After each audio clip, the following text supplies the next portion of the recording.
Dear friends, mister stenographer YouTube channel पर आपका स्वागत है। आज का डिक्टेशन 80 शब्द प्रति मिनट की गति से दिया जा रहा है, जो कि ओपी शुक्ला जी की बुक से है, जिसका समय 10 मिनट होगा। डिक्टेशन शुरू होगा 5 सेकंड बाद। सभापति महोदय, यहाँ आए दिन भाषण तैयार किए जाते हैं। वे यहाँ पर पेश होते हैं। उन पर धन्यवाद के प्रस्ताव पेश होते हैं और पास होते हैं, परंतु हम अपने देश की सेवा तक नहीं कर सकते जब तक कोई ठोस काम नहीं करते। जब तक हम अपने हालात के मुताबिक काम शुरू नहीं करते, तब तक हमारी दशा में सुधार नहीं हो सकता। इस सदन में शिक्षा के बारे में कई बार कहा कि शिक्षा की पद्धति जो हमारे देश की है, वह हमें अंधेरे की ओर ले जा रही है। वहाँ शिक्षा जिसके द्वारा इस देश ने संसार भर में गौरव प्राप्त किया था, वह शिक्षा जिसके द्वारा संसार ने हमें गुरु माना था, वह आध्यात्मिक शिक्षा जिसके द्वारा हमारा संसार लोहा मानता था, उसे हम त्याग रहे हैं और अब हम दूसरी शिक्षा की तरफ जा रहे हैं। हमारे बच्चे अपने इतिहास को छोड़कर दूसरे मुल्कों के, जापान, अमेरिका आदि के इतिहास को पढ़ने में रुचि लेते हैं। हम अपनी चीजों को छोड़कर पश्चिम की नकल कर रहे हैं। मैं विश्वास नहीं कर सकता हूँ कि जिस रास्ते पर हम चल रहे हैं वह हमें कहाँ पर ले जाए। अगर हमें अपने जीवन को ऊंचा बनाना है तो हमें वे उपाय करने होंगे जो पहले हमारे देश में मौजूद थे, लेकिन हम उन उपायों को भूलकर दूसरी ओर भाग रहे हैं। अभी कुछ दिन पहले मैं दिल्ली गया था। मेरे दोस्त ने बहुत ही आश्चर्य में कहा था कि इस फ्रांस के विद्वान दिल्ली में आए थे।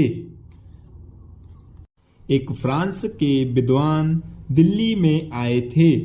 उन्होंने किसी जनसभा में भाषण दिया और शुद्ध हिंदी में भाषण दिया। मैंने बड़े गौरव के साथ जाकर उनका धन्यवाद किया। जब मैंने धन्यवाद अंग्रेजी में किया तो वह कहने लगे कि क्या आपको हिंदी नहीं आती है? आप हिंदी में धन्यवाद क्यों नहीं करते? मेरे मित्र शर्म के मारे मुंह उठा ना सके। मैं अर्ज करना चाहता हूँ कि बाहर के विद्वान हिंदी में यहाँ आकर भाषण देते हैं और यहाँ के लोग अभी भी अंग्रेजी में बोलने पर गौरव करते हैं। यह किसी भी भारतवासी को शोभा नहीं देता। पैराग्राफ। हर देश का जैसे अपना नाम आवश्यक है, वैसे ही अपनी भाषा। वह देश अपने में अधूरा है जिसकी अपनी कोई भाषा नहीं।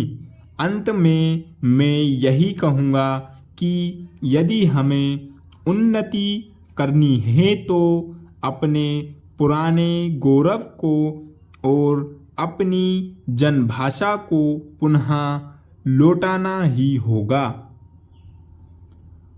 पैराग्राफ। उपाध्यक्ष महोदय, इस समय देश के सामने सबसे बड़ी समस्या खाने पीने की चीजों की है। इस संबंध में मैं एक माननीय सदस्य का जो भाषण सदन में हुआ उससे मुझे कोई आश्चर्य नहीं हुआ। मैं इस सदन को मानता हूँ और सारे देश के लोग भी मानते हैं। मैं समझता हूँ कि विरोधी पक्ष के लोग भी मानते हैं कि आज देश में गल्ले की कमी है, परंतु प्रश्न यह है कि इस गल्ले की कमी को हम किस तरह से पूरा कर सकते हैं। अपने ही देश में उत्पादन बढ़ा कर के या दूसरे देशों में जिस तरह से हम गल्ला मंगवा रहे हैं उसी तरह से मंगवा कर क्या कमी पूरी करें। आज लोगों में गल्ले की कमी की वजह से उत्तेजना फैल रही है, परेशानी बढ़ रही है और दिक्कतें बढ़ रही हैं। यह बिल्कुल स्पष्ट है। खास तौर से कुछ दिन पहले केरल के संबंध में इस सदन में बहस हुई। बंगाल में भी गल्ले की कमी की वजह से हालत खराब रही है, लेकिन मैं समझता हूँ कि देश के जितने सूबे हैं उन सब में करीब करीब वैसी ही हालत है। ऐसी हालत में हमारे देश के अंदर अपने प्रयत्नों से और अपनी मेहनत से गल्ले का अधिक से अधिक उत्पादन किया जाए, इसमें कोई दो राय नहीं है। पैराग्राफ। मैं खास तौर से अपने सूबे के संबंध में कहना चाहता हूँ। वहाँ पर ऐसी काफी जमीन है जिसमें सिंचाई की कोई भी व्यवस्था नहीं है। अगर वहाँ पर छोटी सिंचाई योजनाओं के जरिए सिंचाई की व्यवस्था की जाए तो सिर्फ उस जमीन में कम से कम 35,000 टन एक फसल में पैदावार बढ़ सकती है। पैराग्राफ। अध्यक्ष महोदय, जहां पर उत्पादन बढ़ाने और दूसरे देशों के ऊपर निर्भर नहीं रहने की बात है, हमें देखना होगा कि सिंचाई की व्यवस्था और खाद, इन दोनों में किसकी आवश्यकता पहले है।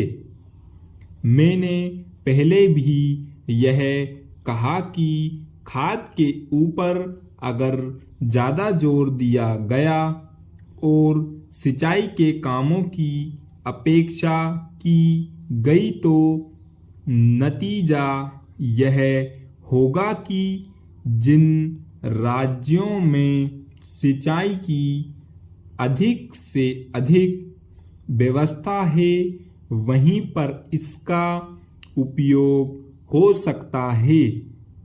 अनाज की कमी वाले इलाकों में जहां पर सिंचाई की व्यवस्था नहीं है, उत्पादन नहीं होगा। इस संबंध में मैं एक बात और कहना चाहता हूँ कि देश में जो कुछ भी हम पैदा करते हैं उसका वितरण ठीक प्रकार से होना चाहिए। फ्रेंड्स, वीडियो अच्छा लगा हो तो लाइक करो और शेयर करो अपने दोस्तों के साथ ही हमारे चैनल मिस्टर स्टेनोग्राफर को सब्सक्राइब करें और दबाएं बेल आइकन को, ताकि इस चैनल पर आने वाले हर वीडियो के नोटिफिकेशंस आपको मिलते रहें।